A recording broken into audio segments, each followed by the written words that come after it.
Welcome to the 30th Weekaversary of Apathetic Weekend Update. I'm your host, guy who's so unphotogenic. In every picture, it looks like he's mid-sneeze.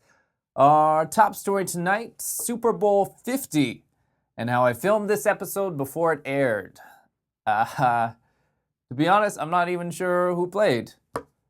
But if I were to guess, because it's Super Bowl 50, it went full nostalgia, teams that made them what they are today, the Janet Jackson Nip Slips, and the Katy Perry Left Sharks. Or did I just double viewership for Super Bowl 51? Home all day, hit me up, Roger Goodall. Poor phrasing. Call me, is what I meant to say. Forgot you don't acknowledge hits at home. Moving on, this week you may have heard of Roosh V, purported to be an advocate of legal rape and an organizer of an impossibly large amount of simultaneous men's rights meetups that were scheduled for earlier this week, before the internet collectively posted links to his blog, where the world's faith in humanity took a crippling hit and generated him an ungodly amount of ad revenue. So, Apathetic Weekend Update would like to officially announce that we think leaving orphaned, seeing eye puppies in hot cars parked in front of fire hydrants should be legal. And if you could tell Tumblr right away, that would be fantastic. I am very behind on rent. 30 weeks in, no rules, bitch. On Thursday, the CEO of Uber discovered his old spirograph and stamp set in the garage and took it upon himself to redesign Uber's logo. And that's all that really needs to be said. Ugh, shouldn't have gone with name brand. I need shaving cream anyway. Speaking of logos, NHL team the Maple Leafs redesigned theirs to remind people of when their team could play hockey. Last weekend, the Fine Bros, owners of the worst size imaginable, / creators of popular YouTube channel that primarily posts videos of people watching things, attempted to trademark videos of people reacting. You know, that thing everyone who's not a sociopath does? It was a move nearly as unpopular as my surprise 18th birthday basement apartment, except with millions of YouTubers. And less tears. It being the 30th Weekaversary of the program, thought it might be fun to continue the tradition of checking in with the show's producer, Alana OBrien. Anto? Oh, hey, what's up? Hey man, what's going on? You didn't hear? I'm your new producer. What? Really? What happened to Alana? Oh, her? She passed. On being producer of the show? No, she died. What?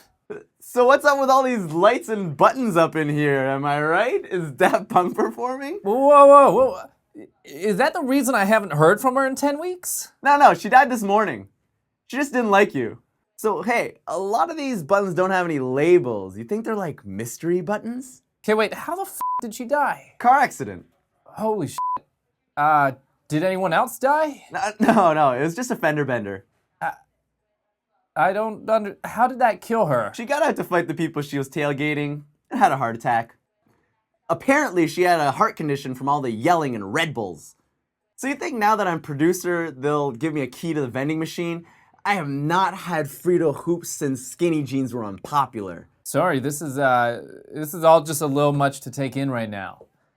After all, she was my ex-wife on the show. Right side is that you don't have to pay alimony anymore. Thank Christ, that was killing me with that shit. But I am gonna have to significantly dock your salary to pay for my daughter's equestrian lessons. You don't have a daughter. Yeah, I do. She lives in Nicaragua. Okay, sponsored daughter. I'm guilty of having a heart. Still, why would she need equestrian lessons? Well, I'm hoping she becomes leader of her tribe so I could score some free pineapples. Wait, what am I doing? How are you producer? I don't see you with a clipboard. No, I mean, how did you get the job as producer? I own your camera and was the only one willing, since I took down the poster looking for applicants.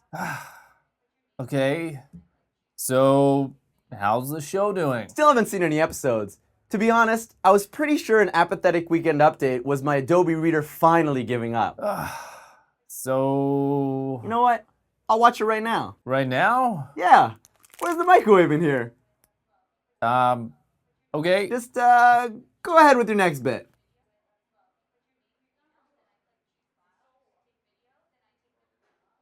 All right.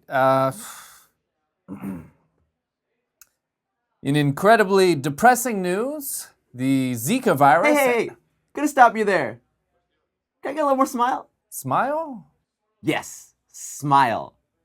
In incredibly depressing news, the Zika virus, which causes babies to be born with undersized heads... This is ridiculous. Is Alana really gone? Might come back as a cyborg if the demographic wants it. Also, I should probably look up what the word demographic means. Yeah.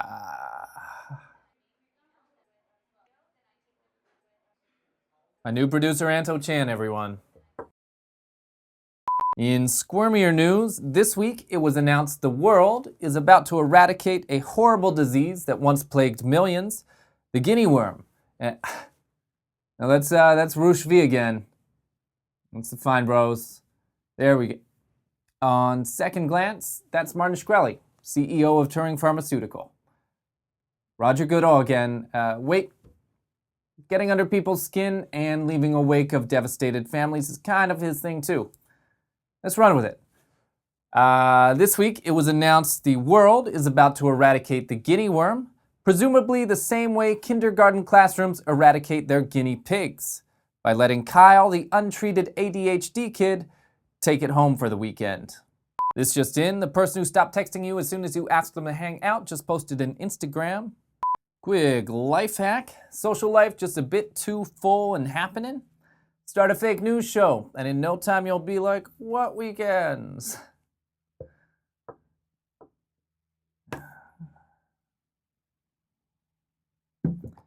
If you're happy and you know it, take a swig.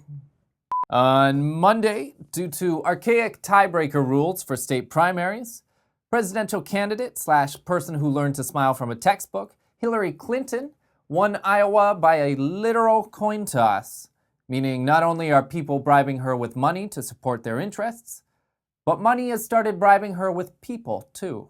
3 weeks feels like it would have been enough to get in shape, or at least gain enough weight to make my body three-dimensional.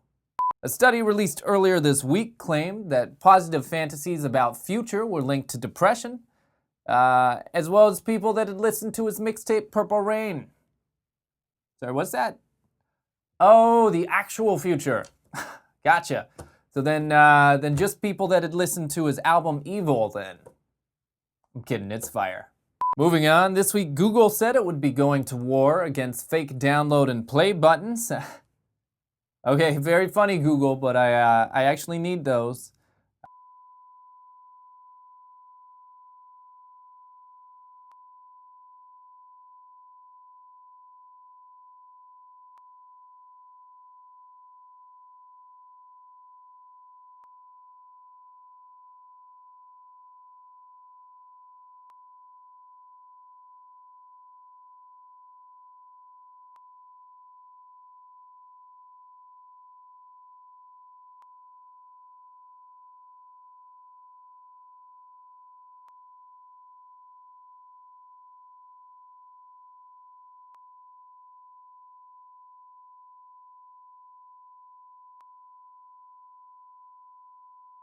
And I know I burnt a lot of bridges with that rant, but seriously, how are Band-Aids still racist when Obama's been president for 7 years?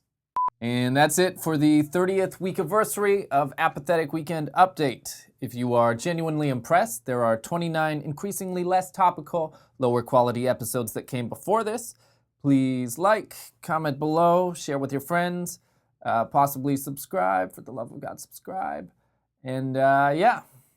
I've been your host, guy who's so bad at imitating accents he couldn't offend another culture if he tried. Good night. 30 weeks.